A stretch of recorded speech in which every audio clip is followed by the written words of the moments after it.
오늘도 주님과 친밀함을 가지기 위해 오신 여러분들을 환영하고 축복합니다. 마음속에 근심 있는 사람 주 예수 앞에 나를 열어 슬픈 마음 있을 때에라도 주 예수께 아뢰라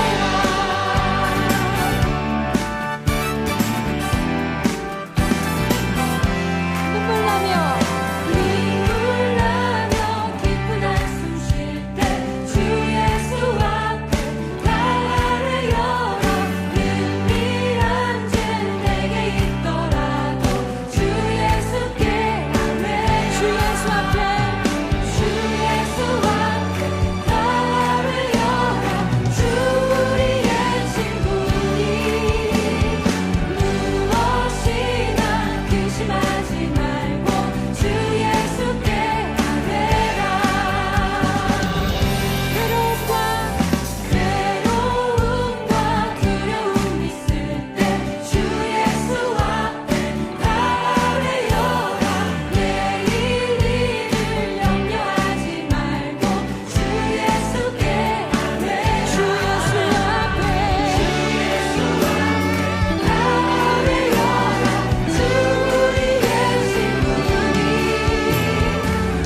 무엇이나 근심하지 말고 주 예수께 한 번 더 주 예수 앞에 나를 열어 주 우리의 친구니 무엇이나 근심하지 말고 주 예수께 아뢰라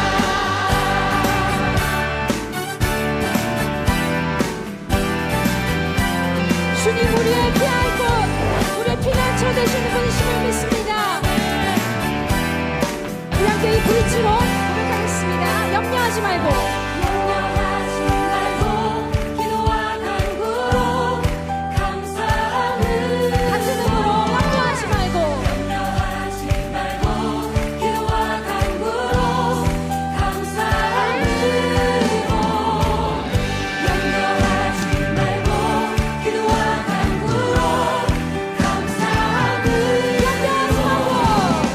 염려하지 말고 기도와 간구로 감사함으로 주 예수 앞에 나를 열어 주 우리의 친구니 주 예수 앞에 나를 열어 주 우리의 친구니 무엇이나 근심하지 말고 주 예수께 아뢰라 무엇이나 근심하지 말고 주 예수께 아뢰라 아멘. 우리의 모든 염려와 근심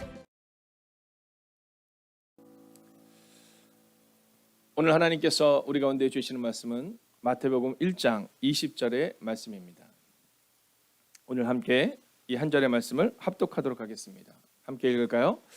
이 일을 생각할 때에 주의 사자가 현몽하여 이르되 다윗의 자손 요셉아 내 아내 마리아 데려오기를 무서워하지 말라. 그에게 잉태된 자는 성령으로 된 것이라. 아멘. 사실 오늘 이번 주간은 제가 말씀 준비 주간으로 보내게 됩니다. 근데 오늘 제가 새벽에 와서 이 말씀을 여러분과 함께 나누는 이유는 오늘 이 말씀은 우리가 2022년을 살아갈 때 우리의 방향성을 어떻게 잡아야 하는가를 함께 나눠야 될 말씀이거든요.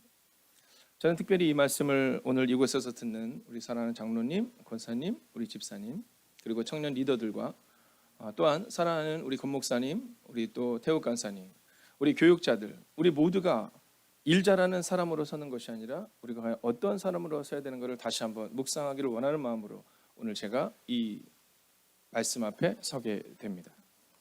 자, 오늘 성경은요, 하나님이 묵상하는 사람을 통해 일하신다 이렇게 말하거든요. 자, 우리는 일 잘하는 사람에게 무언가를 맡기려고 합니다. 자, 우리의 관심은 어디냐면 그 사람이 일을 얼마나 잘하나, 얼마나 반주를 잘하나, 얼마나 설교를 잘하나, 얼마나 성실한가, 뭐 이런 것들을 보죠. 그러나 성경은 하나님의 사람이 쓰여지는 방법에 대해서 일 잘하는 사람이 아니라 묵상하는 사람이었다, 이렇게 말하고 있다라는 거죠. 자, 오늘 우리는 교회를 세워나갈 때, 또 가정을 세워나갈 때 어떤 마음을 갖고 있냐면, 우리가 뭔가를 이루려고 하는, 무언가를 목적한 바를 달성하려고 하는 모습을 우리가 가질 때가 있거든요. 자, 그런데 오늘 성경은 일을 잘하는 사람이 아니라, 그 당시에 탁월했던 한 사람이 아니라 그저 하나님 앞에 묵상하는 사람이었던 요셉을 통해 일하시는 장면을 보여주고 있는 겁니다. 자, 여러분은 문제 앞에 어떤 태도를 가지십니까? 자, 문제 앞에서 우리는 세 가지의 태도를 흔히 보입니다. 첫 번째 태도는 내가 옳다라는 겁니다. 내 행동이 옳다. 자, 문제 앞의 태도 가운데 내가 옳다, 그러면 그 다음에는요, 얘기가 되지가 않아요. 자, 성경을 보면 이제 이 골리앗과 그리고 이스라엘 백성들의 전쟁이 나옵니다. 근데 그때 이 다윗이 아주 어린 나이거든요. 이 다윗이 탁 나가요. 내가 하나님의 이름으로 딱 나가려고 하는데 다윗의 형 엘리압이 딱 나옵니다. 딱 나오더니 뭐라냐면, 야, 네 양은 어디 있냐? 너 양치는 자인데 왜 여기 왔냐? 이 교만한 놈아, 이렇게 얘기해요. 성경에 있는 그대로 얘기하는 겁니다. 혹시 여러분 마음 가운데, 목사님이 놈이라뇨? 아니, 성경에 이렇게 써 있어요. 이 교만한 자식아, 뭐 이렇게 얘기를 하는 겁니다. 너 전쟁을 구경하러 왔지? 이렇게 얘기하는 겁니다. 여러분, 다윗의 가문을 보면 다윗 외에는 등장하는 사람이 없거든요. 왜냐하면 이 큰형이었던 이 엘리압이 바로 서지 못했을 때 사실은 바로 세워지기가 어려운 거예요. 자, 근데 그 상황을 딱 보면서 하나님의 말씀 앞에 서는 다윗을 바라보면서 오늘 엘리압이 뭐라냐면, 야, 이 교만한 놈아, 이렇게 말해요. 여러분, 교회도 마찬가지입니다. 교회도요, 목사나 장로나 권사나 집사나, 여러분 조금 더 먼저 믿은 사람들 있잖아요. 조금 더 역할을 받은 사람들의 마음 가운데 내가 옳다, 그 다음부터 얘기가 안 되는 겁니다. 자, 두 번째는 뭐냐면 상식적이지 않은 태도가 자꾸 나타납니다. 제가 어제도 그 말씀을 이렇게 준비하고 있는데, 말씀을 준비하면서 한 목사님을 만났거든요. 근데 그런 얘기 하는 거, 요즘 젊은이들 상식적이지 않다라는 거죠. 근데 과연 이게 요즘 젊은이인데 그렇지 않아요. 여러분, 소크라테스가 지금부터 수천 년 전 사람이거든요. 그 소크라테스의 책에 보면 뭐라고 나와 있냐면, 요즘 젊은이들 상식적이지 않다. 어쩜 그렇게 우리 때와는 다를까? 여러분, 그럼 소크라테스의 부모 세대는 어땠을까요? 똑같습니다. 이 상식적이지 않은 이유는 내가 누군지를 모르는 거예요.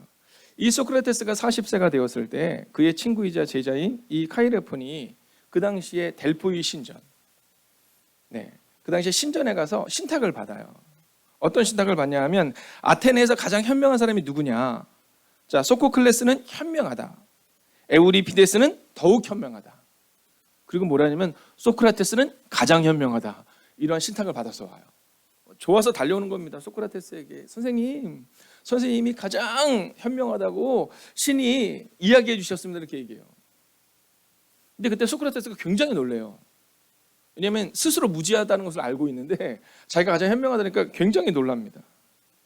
자, 그러면서 그가 많은 현명한 자들을 찾아다니면서 놀라운 사실이 뭐냐 하면, 많은 사람들이 자만해요. 내가 현명하다고 생각하는 거예요. 그때 소크라테스가 한 말이 바로 그 말입니다. 네 자신을 알라. 왜냐하면 가장 현명하다고 말했던 이 소크라테스도 자기가 생각할 때 무지하거든요. 그런데 가장 현명하다는 신탁을 받으니 그가 이해하기가 어려운 겁니다. 여러분, 바로 이 상식적이지 않은 태도가 우리 가운데 있어요. 우리가 옳다, 우리가 현명하다, 우리의 판단대로 가겠다, 뭐 이런 모습들이 사실 우리 가운데 있다라는 거죠. 세 번째는 뭐냐면 감정으로 문제를 대하는 태도가 자꾸 나옵니다. 여러분, 대부분은 문제가 생기면 감정적으로 대합니다. 오늘 보세요. 자기가 사랑하는 여인이 임신을 했다. 여러분, 이건 감정적으로 해도 될 만한 일이지 않습니까? 생각해 보세요. 이제 결혼할 여자인데 그 여자가 나 말고 다른 남자를 만나서 그리고 임신을 했다. 여러분, 이것은 화를 내도 괜찮고 분노해도 괜찮은 상황이거든요. 대부분은 그렇게 감정적으로 문제를 풀죠. 근데 오늘 믿음의 사람, 하나님이 선택한 사람 요셉은 감정적으로 문제를 풀지 않아요. 여러분, 감정적으로 문제를 풀면 문제가 해결되지 않습니다. 사울이 하나님이 왕으로 세웠지만 그가 감정적으로 문제를 풀거든요. 그래서 그 문제를 해결하려고 점치는 자에게 막 갑니다. 여러분, 가나안 앞에서 이스라엘 백성들이 뭐라고 말해요? 우리는 다 망했다. 여러분, 감정적으로 문제를 풉니다. 근데 그때 그 문제를 해결할 사람은 다윗처럼 하나님의 말씀을 신뢰하는 사람, 모세처럼 여호수아처럼 말씀으로 나아가는 사람, 그 사람들이 바로 문제를 해결할 수 있었다라는 거예요. 오늘 우리는 바로 이 말씀 앞에 서려고 합니다. 자, 그러면 이제 두 가지 질문을 함께 보게 될 텐데요. 자, 첫 번째 질문은 묵상이란 무엇인가라는 질문입니다. 두 번째 질문은 어떤 사람을 쓰시는가라는 질문이죠. 자, 오늘 우리가 이 말씀 앞에 서기 전에 먼저 우리 자신에게 질문을 던지는 겁니다. 내가 지금 묵상하는 사람인가? 내가 지금 권사로, 내가 혹은 집사로, 내가 혹은 교육자로, 내가 일 잘하는 사람인가? 아니면 묵상하는 사람인가? 묵상을 도와주는 사람인가? 내가 묵상하는 사람인가? 이건 굉장히 중요하다는 거죠. 두 번째 질문은 어떤 사람을 쓰시는가? 여러분, 하나님은 그 당시에 탁월했던 사람 요셉이 아니라 묵상하는 사람 요셉을 썼다라는 사실을 오늘 성경은 우리한테 보여줍니다. 그러니까 우리 교회가 나가야 될 방향은 어디에 있느냐면 바로 묵상하는 사람이 되어야 된다라는 거죠. 자, 그럼 묵상이 뭐냐? 묵상은 걸림입니다. 자, 묵상은 뭐냐면 어떤 문제가 딱 발생이 됐는데 그 문제 앞에서 우리가 걸림이 되는 거, 이게 묵상인 거예요. 자, 근데 그 묵상을 어떻게 풀어나가냐면 문제가 딱 발생이 됐을 때 우리는 대부분 이걸 어떻게 빠져나갈까, 어떤 핑계를 댈까, 어떤 상황으로 나아가야 될까를 생각하느냐고 말씀이 들리잖아요. 부부싸움을 하고 나면 그 문제 때문에 하루 종일 걸림이 있어요. 여러분, 이건 묵상이 아니에요. 그냥 걸린 거지.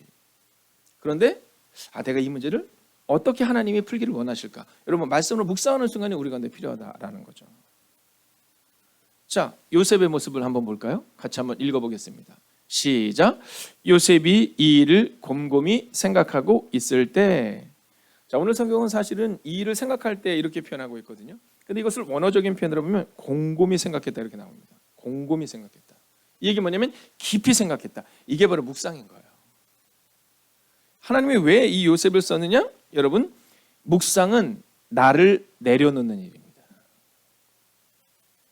오늘 우리가 묵상에 대해서 알기를 원하면 첫 번째 묵상의 작업은 뭐냐면 묵상은 나를 내려놓는 거예요.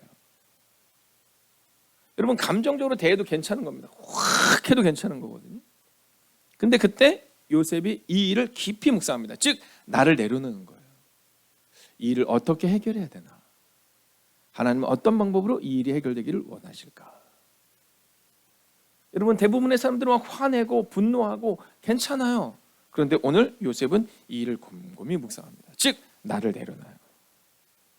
여러분, 요셉의 상황을 보세요. 감정적 어려움이 어땠을까? 여러분, 말해 못하겠습니까? 그러나 그는 그 감정을 사람들을 찾아다니면서 해소하려고 하지 않아요. 저는요, 저를 위해서 중보해 주세요 되게 좋아하지만 중보해 주세요 그러면서 자기 변명하는 걸 굉장히 싫어합니다. 여러분, 문제가 있으면 먼저 하나님과 함께 나아가야 되는데 저를 위해서 중보해 주세요 이렇게 말하면서 나를 자꾸만 합리화시키려고 하는 사람들이 있거든요. 여러분, 오늘 중요한 것은 묵상은 나를 내려놓는 거예요. 나를 합리화시키고 말씀을 통하여서 나를 용서해달라고 말하는 게 아니라, 성경에도 써 있잖아요. 원수를 몇 번이나 용서하라고 했는데 뭐 이런 얘기 하라는 게 아니에요. 나를 생각하는 게 아니라 나를 내려놓는 겁니다. 예수님이 새벽 미명에 한적한 곳에 가시거든요. 그 예수님의 마지막 기도가 뭔지 아시죠? 나의 원대로 마옵시고 아버지의 뜻대로 되기를 원하나이다 이렇게 말하잖아요. 여러분, 묵상은 바로 나를 내려놓는 겁니다. 두 번째로, 묵상은 주님의 뜻을 발견하는 거예요. 자, 오늘 성경을 한번 같이 볼까요? 이렇게 말하죠. 주님의 천사가 나타나 이렇게 말합니다. 주님의 천사가 나타나. 여러분, 오늘 요셉이 묵상을 하는데 생각해 보세요. 사람들을 막 찾아가서 얘기하고 있는데 요즘 젊은이들이 보는 넷플릭스에 드라마가 있더라고요. 지옥이라는 드라마가 있더라고요. 거기 보면 갑자기 막 그냥 이 지옥의 사자가 와서 막 사람을 죽이고 막 이런다거든요. 여러분, 우리가 세상에서 막 놀고 세상에서 막 방황하고 있을 때 그때 주님의 천사가 나타나는 경우가 없습니다. 여러분, 우리가 술집에서 막 지화자 하고 있을 때 그때 주님의 천사가 나타나는 경우가 없어요. 오늘 이 요셉이 잠잠히 그 일을 묵상하며 하나님의 뜻으로 그 일을 풀어나가려고 합니다. 그때 주님의 천사가 나타나. 그래서 오늘 두 번째 메시지는 바로 묵상은 주님의 뜻을 발견하는 것이다라는 거예요. 여러분, 생각해서 내가 이 문제를 어떻게 빠져나갈까, 이 문제를 어떻게 해결할까가 아니라 여러분, 묵상은 주님의 뜻을 발견하는 거예요. 내 생각이 깊어지는 것이 아니라 주님의 뜻을 발견하는 거죠. 여러분, 사울 보세요. 불안하니까 어떻게 해요? 점치는 자에게 갑니다. 우리 그 모습 보면서 저럴 수 있냐? 여러분, 그 샤머니즘 신앙이 우리 가운데 얼마나 많은지 점치는 분들이 있잖아요. 그 점치는 분들은 우리 목사들을 향해서 막 그렇게 말해요. 농담으로. 동종업계에서 일하지 않냐 뭐 이렇게 얘기를 했는데요. 왜냐하면 점치는 사람 중에 최소한 30% 이상은 기독교인들이랍니다. 기독교인들. 여러분, 우리가 완전하다고 착각해서는 곤란합니다. 우리를 알아야 되는데 이 사울이 불안하니까 점치는 자에게 갑니다. 여러분, 바벨탑을 보세요. 교만으로 해요. 하나님의 말씀이 들리지 않으니까 하나님처럼 높아지려고 하는 겁니다. 홍해 앞에서, 가나안 앞에서 이스라엘 백성들이 뭐라고 말해? 우리는 망했다. 감정적으로 되어 있기 때문이다라는 겁니다. 여러분, 묵상은 주님의 뜻을 발견하는 거예요. 상황을 보면서 깊이 생각해서 이 상황을 빠져나가려고 하는 것이 아니라, 이 상황을 나한테 유리한 쪽으로 만들려고 하는 것이 아니라, 묵상은 뭐냐 하면 주님의 뜻을 발견하는 거예요. 점치는 자에게 찾아가서라도 이 상황을 어떻게든지 바꿔보고 싶은 마음이 아니라, 묵상은 주님의 뜻을 들어야 한다라는 거죠. 여러분, 저는 여러분에게 이 묵상의 힘이 생겨지기를, 또 묵상의 힘으로 오늘을 살아내시기를 주의 이름으로 축원하겠습니다. 자, 이제 마지막 세 번째 메시지로 넘어가기 전 말씀을 같이 읽어보겠습니다. 읽을까요? 시작. 다윗의 자손 요셉아, 내 아내 마리아 데려오기를 무서워하지 말라. 그에게 잉태된 자는 성령으로 된 것이라. 아멘. 여러분, 오늘 하나님의 말씀이 들리는데 뭐라고 말하냐면, 야, 요셉아 두려워하지 말라. 하나님의 음성으로 위로를 받아야 되는 거예요. 우리는 사람을 찾아가서 위로를 받으려 하지만 오늘 성경을 보면 하나님의 음성이 들려요. 하나님의 음성으로 위로를 받는 겁니다. 그리고 아주 중요한 메시지가 나오죠. 성령으로 된 것이니. 자, 여기서 우리가 알 수 있는 것은 요셉은 성령의 임재를 경험해 보지는 못했지만 성령의 임재를 믿었던 사람입니다. 우리 가운데 성령께서 우리의 삶을 바꿀 것이라는 믿음으로 오늘을 살아가고 있는 것을 점검하셔야 됩니다. 그래서 마지막 세 번째 메시지는 묵상은 말씀으로 사는 것이며 묵상은 성령님과 함께 걷는 것입니다. 할렐루야. 여러분, 오늘 이것을 우리가 잊지 말아야 합니다. 여러분, 묵상은요, 말씀으로 사는 거예요. 하나님의 말씀을 들어야 되는 겁니다. 하나님의 음성이 들리지 않는다? 그럼 우리는 그리스도인이 아닌 거예요. 지금 우리가 그리스도인인 것처럼 보이지만 여러분, 그 순간은 그리스도인이 아닌 거예요. 그래서 주님이 끊임없이 말씀을 통해서 우리가 말씀하시는 거죠. 그리고 말씀대로 살지 못하는 우리를 위해서 성령님을 끊임없이 보내시는 거예요. 여러분, 저는 우리가 오늘 하루를 살아갈 때 이 묵상이 무엇인가를 잊지 않기를 원합니다. 여러분, 묵상은 말씀으로 사는 것이며 묵상은 성령님과 함께 걷는 것임을 잊지 말으셔야 합니다. 그래서 묵상의 사람이라면 오늘 말씀 앞에 서야 하며, 묵상의 사람이라면 오늘 어떤 행동을 할 때도 성령님이 나와 함께 계시는가를 점검하실 수 있어야 한다라는 거죠. 오늘 저는 여러분에게 한번 선언하고 선포하겠습니다. 여러분, 크게 한번 아멘 해주십시오.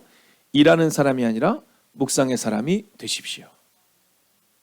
2020년을 준비하며 이제 어느 부서에서 어떤 분이 어떤 일을 해야 할까 우리 많은 고민을 하죠.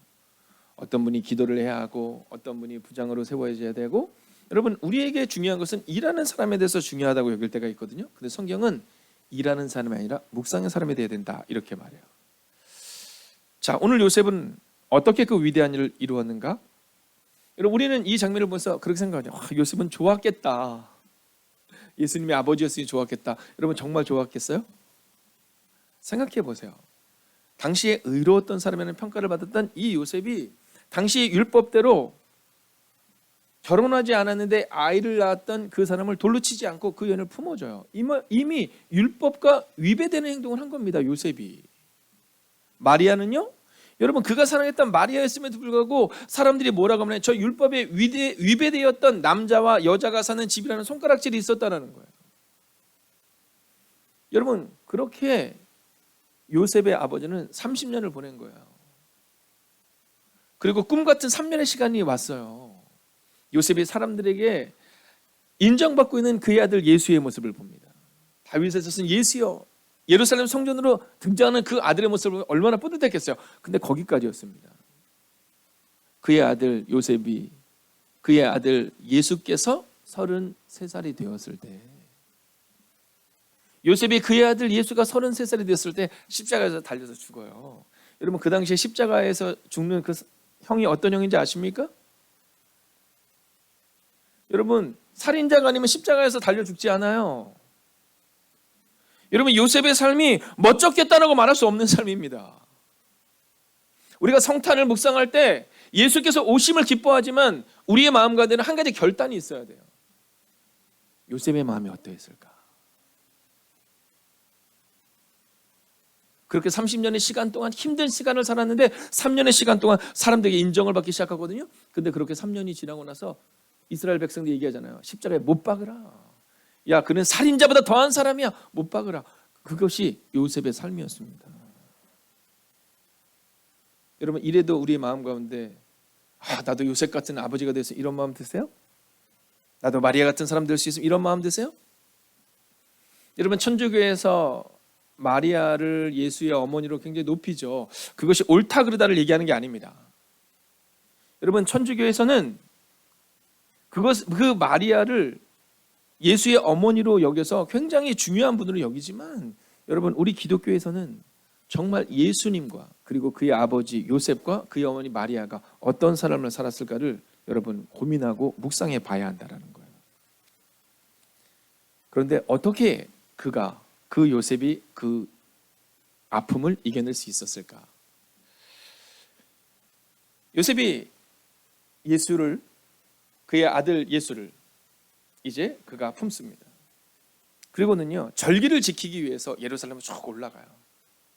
근데 올라가는데 그때 동방 박사가 하필 그곳에 방문하잖아요. 그래서 우리가 왕으로 오신 그 왕자에게 절하게 하소서. 그래서 헤롯이 어떻게 해요? 아이들을 다 죽입니다. 어린애들 다 죽여요. 자, 근데 그때 여러분 생각해 보세요. 그때 만약에 이 요셉이 절기를 지키기 위해서 예루살렘에 올라가지 않았다면 어떻게 됐을까요? 그러면 그 위기를 맞이하지 않습니다. 그 위기를 맞이하지 않아요. 요셉은 묵상하는 사람일 뿐만이 아니라 삶을 살아낸 사람이에요. 사람들의 손가락질과 상관없이 말씀의 자리에 있었던 사람이에요. 근데 바로 그때 이 요셉이 다시 한번 하나님의 음성을, 천사의 소식을 들어요. 야, 너 글리 다시 돌아가면 안 되고 내가 지시한 땅으로 가서 너 거기 있어야 된다. 요셉이 그 음성을 듣는 장소가 어디입니까? 마구간이었습니다. 요셉이 다시 한번 천사의 음성을 들었던 그 장소는 화려한 곳이 아니었다라는 겁니다. 마구간이었습니다. 여러분 왜 마구간입니까? 여러분 그곳이 예루살렘에 내가 올라가면 화려한 예배를 드리겠다가 아니라 잘 자리도 없을 텐데, 잠잘 자리도 없을 텐데 그래도 그냥 그곳으로 가는 겁니다. 하나님의 말씀대로 살아내는 장소에 우리가 있어야 됩니다. 여러분 새벽을 깨워야 한다면 그 새벽의 자리에 있어야 합니다. 편하게 예배드리고 에이 됐지 뭐, 그게 아니라 있어야 되는 거예요. 목숨을 걸고 우리가 그 자리에 있어야 되는 겁니다. 요셉이 두 번째로 하나님의 음성을 들을 수 있었던 이유는 그가 그 절기를 지키기 위하여 그 마국간으로 올라갔기 때문이에요. 수고를 마다하지 않고 올라갔기 때문이에요. 오늘 우리의 마음 가운데 바로 이 묵상의 사람으로 오늘을 살아내야 합니다. 요셉의 삶은 평탄한 삶이 아니었어요. 편하게 신앙생활한 게 아니라, 편하게 예수님을 하나님께서 요셉에게 보낸 것이 아니라 묵상으로 그 문제를 이길 만한 사람 요셉에게 맡긴 거예요. 오늘도 믿음으로 선언하고 선포합니다. 여러분 2022년을 준비하며 나는 좋은 부모가 돼야지, 나는 좋은 권사가 돼야지, 나는 일 잘하는 사람이 돼야지가 아니라 묵상의 사람이 되어 문제 가운데 있을 때에도 그 묵상의 힘으로, 말씀의 힘으로 성령과 함께 동행하며 그 문제를 넘어서는 묵상의 사람 되시기를 주의 이름으로 축원하겠습니다. 기도하겠습니다. 오늘 우리가 깊은 묵상을 함께 나눕니다. 묵상하는 사람이 되기 원합니다. 문제가 아니라 말씀을 묵상하는 한 사람, 말씀과 함께 걷는 묵상의 사람이 되게 해달라고 이 시간 함께 기도하겠습니다. 오 주님, 오늘 우리 가운데 오셔서 우리가 깊은 묵상 가운데 거할 때 일 잘하는 사람이 아니라 묵상하는 한 사람 되어, 문제가 아니라 말씀을 묵상하는 한 사람, 하나님 있어야 될 때에 있는 말씀과 함께하는 묵상의 사람이 되게 해달라고 이 시간 마음을 모아 합심으로 기도하겠습니다. 오 살아계신 아버지 하나님, 오늘도 우리가 주님을 기대하고 오늘도 우리가 주님을 신뢰하며 나아갑니다. 하나님, 묵상이라는 것은 아버님 있어야 될 때에 있어야 됨을 고백하게 됩니다. 하나님, 요셉은 묵상을 하게 됩니다. 요셉은 감정적으로 상해서 술집에 있지 않았습니다. 요셉은 감정적으로 상해서 사람들을 만나지 않았습니다. 오늘 요셉의 삶에는 오직 주님과 함께 동행하는 그 자리에 있었음을 보게 됩니다. 말씀을 묵상하는 자리에 있었기 때문에 그가 하나님의 음성을 듣게 됩니다. 아버지, 그의 아들 예수가 태어납니다. 하나님, 헤롯 왕이 모든 아이들을 죽이라고 명합니다. 하나님, 그러나 그때에도 그는 그 믿음의 자리에 있었습니다. 비록 그것은 화려하지 않았습니다. 그것은 마구간이었습니다. 그러나 그는 그곳에서 여전히 하나님을 묵상합니다. 오 주님, 오늘 이 시간도 기도합니다. 오늘 이 시간도 묵상하며 나아갑니다. 오 주님, 우리 가운데 오셔서, 오 주님, 우리 가운데 역사하여 주셔서 하나님 묵상하는 한 사람 되게 하여 주시옵시고 믿음으로 걷는 한 사람이 되게 하여 주시옵소서. 오 주님, 오늘도 우리가 주님을 기대하고 오늘도 우리가 주님을 신뢰하며 나아갑니다. 하나님, 묵상하는 그 한 사람이 되기를 원합니다. 하나님, 믿음으로 걷는 그 한 사람 되기를 원합니다. 오 주님, 우리 가운데 오셔서 하나님, 우리가 문제가 아니라 말씀을 묵상하는 사람이 되게 하여 주시옵시고 하나님, 사람들과 휩쓸리면서 사람들의 시선에 주목되면서 살아가는 인생이 아니라 말씀을 주목하는 사람 되기를 원합니다. 오 주님, 오늘 이 시간도 기도합니다. 문제가 아니라 말씀을 묵상하는 한 사람, 말씀과 함께 걷는 그 한 사람 되기를 원합니다. 오 주님, 우리 가운데 임하여 주시옵소서. 오 주님, 주님을 신뢰합니다. 하나님, 주님을 신뢰한다고 말하면서 주님이 나를 신뢰하고 있는가를 점검하지 않는 우리의 모습을 보게 됩니다. 요셉은 위대한 사람이었기 때문이 아니라 하나님이 신뢰할 만한 사람이었습니다. 요셉은 높은 위치에 있었던 사람이었기 때문에 하나님이 그의 아들 예수를 그를 통해 보내셨던 것이 아니라 하나님, 오직 묵상하는 한 사람이었기 때문에 오늘 요셉을 통해 하나님이 일하셨음을 보게 됩니다. 오 주님, 우리가 하나님을 신뢰한다고 말하면서 하나님이 우리를 신뢰할 만한 삶을 살아내지 못하는 어리석은 인생들 되지 않게 하여 주시옵시고 이제는 묵상하는 그 한 사람이 되어 문제 앞에서도 믿음으로 걷는 사람들, 말씀을 붙들고 걷는, 성령님과 함께 걷는 그 한 사람 되기를 성부와 성자와 성령의 이름으로 간절히 축원하옵나이다. 아멘.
하나님께서 우리의 기도에 영광 받으셨습니다. 이제는 우리의 삶을 통해 하나님의 영광이 되시기 바랍니다.